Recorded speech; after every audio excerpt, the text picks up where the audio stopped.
If you build a good product, users will actually come. Hugging and investing is pretty much the same thing. Our village will provide spaces for collaboration, workshops, meeting rooms. You can even work with your feet in the water. It's very important for me. Feedback from free users is bad for you. Feedback from friends is bad for you. Send me the money.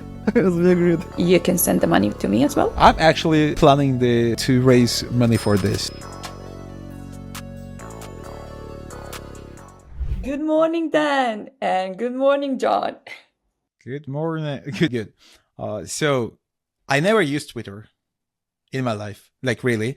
And I didn't like it. And in VC funded world, social media is not the way to grow. It became that now because things are changing. But back then, nobody had followers in the internet except the influencers and bootstrappers. That's why I never needed that. I didn't know people do that.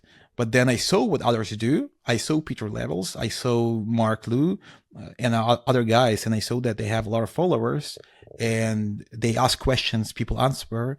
They post 2 options for the logo. People vote for that. I really like that instant connection to the people where you can, ask things and get feedback right away, because that's really important. If you want to build cool stuff, you need quick feedback.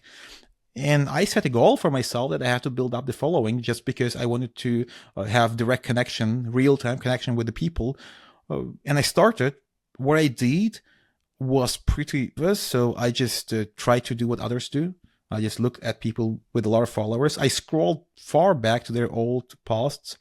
And there's filter on Twitter. You can do that. You don't have to scroll, by the way. I found their old stuff. I saw what they were posting. Yeah, there's filter. And it was... Thank you. Obvious. Yeah, it was obvious what they were doing. It was not easy, not difficult to repeat. That helped me to get to maybe 2,000. But then at that point, you have to become yourself. So you had to do something that's interesting about you rather than about the thing you write. Because many people get that wrong. They think that to grow on Twitter, you have to have cool posts with millions of views. But if you make funny joke, nobody cares that you made the joke. Or if you say, a bad thing about Google, it goes viral. People start hating Google under that, replies, but you don't get the followers. Or if you get followers, you get, the wrong guys, like who also like hating stuff. So just don't do the stuff that you don't want to get back. So whatever you post, you get people who are kind of that kind of people, right? And that's why I thought, like, who I want to have in my followers. I want to have, founders who care about stuff, who care about users. And I started posting stuff that's interesting for them and that stuff they would post too. So that we kind of see that we're the same. So people follow other people because they think that they're similar. That's the reason people follow other people. Like, we like others who look like us. This is so, but you wrote that actually that not every follower kind of counts, and especially for B2B founders. But my question to that is like, because you want essentially to filter your audience and you kind of want to attract them to yourself and who you are as a person, but also in the same time, you want to kind of bring them closer to your product. So like, what is the right approach when you are kind of targeting these people, but trying in the same time to stay yourself, especially if you take a look at, let's say, indie community. Sometimes this works and it works brilliantly, especially when the product is kind of indie or made for indie people. But what it goes out of that circle, like how to make sure.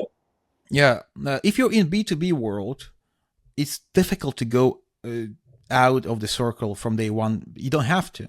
Like, the indie people are not special type of people. They run all sort of businesses. Somebody running a coffee shop is also kind of part of the community. It's not only SaaS makers, it's everybody there. I met people running a cinema there for my cinema business even. I was like shocked, but there are people like that.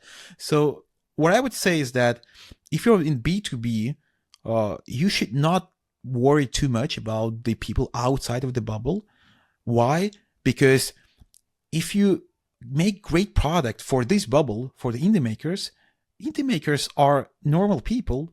And if they like this, it means you build a good product. If you build a good product, users will actually come. Nobody says that. People say that's stupid to say that. But, it's Build it and they will come. build it and they will come doesn't work. Build a good product and they will come works. Can you build a good product yourself? Never. Others have to say it's good. If others say it's good, then others coming outside of the network because they have friends outside of their own network too, right? Do you think that building on X, building in public, helps you build a better product or a worse one? What's your relationship with this? I have a follow-up after you answer because I think you spend a lot of time on this. But tell me first if you think this helps or doesn't help build the product. I'm convinced that it helps because you shorten the cycle. And the only way to build great product is to shorten the cycle. There are multiple ways to do that. One way is to, find other audience, become influencer in there, and short the cycle that way. So, and B2B is universal, so the indie maker audience can consume anything from B2B. Some products are relevant for everyone, some only for some, right? But still, you will find people there. That's why I'm sure you build a better product because indie makers are pretty rough on their feedback because they know how things are built. They are not that nice. Like even if they're nice in public replies, my DMs are not as nice as public replies. I get people screaming at me in the mornings when things don't work the way they should.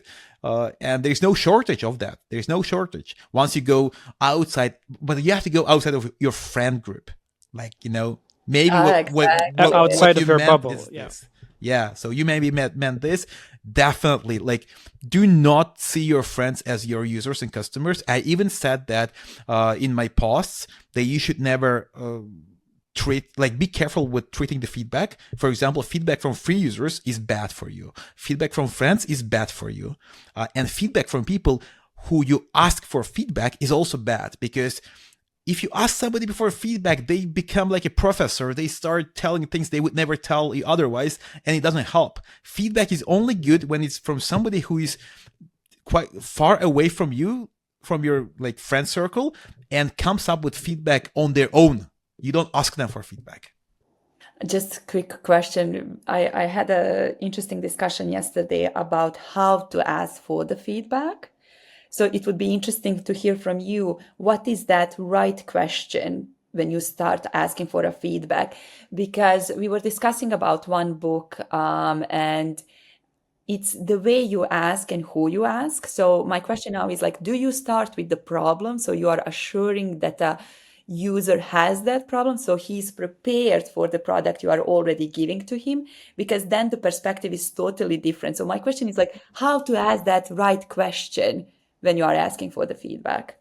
Yeah, that's a very good question. And I have answered that's going to sound strange, but that's what I do. So I never ask for feedback. Not a single time in my life. Never. And the thing I do instead is that I create a channel between us so that you feel comfortable giving the feedback. An example for that. Most of my products, you probably noticed, don't have public sign-up page. It's not because I don't know how to build sign-up page. It's because I want people to come to my Twitter, to my DMs, and say, can you invite me? I give them invite. And now, if something goes wrong, or if they have feedback, we have this channel, and, I give them some other tips or whatever. So I create this little conversation. You did this to me. Yes. I did it to everyone. And then people feel like it's okay to ask him. It's okay to give him feedback because most people don't give you feedback because, maybe you're going to say, fuck off. Why are you telling me I know better than you? That's what people think, in fact, because most people maybe say that to them. Maybe they tried. There's some trauma there. That's why I don't ask for feedback. I make a channel that people can use and they use. I don't think there's anyone who didn't give me feedback. Almost everyone eventually gives me feedback. Maybe tomorrow, maybe in a month, maybe in a year, but it comes. Right? And that's why few people do that. Why I don't ask? Because I think when you ask, it's not natural, position. Like the person at that moment is not using your tool. Your tool isn't that important. That person even remembers exactly what happened when the tool was used, right? So a person tries to be smart and tries to give you feedback that sounds smart, and you go to the wrong direction with that feedback because user gave it to you. Right. You see this a lot. Yeah. You see a very huge wall of text of feedback that is trying to be clever because you've asked for it and you don't want to look like Exactly.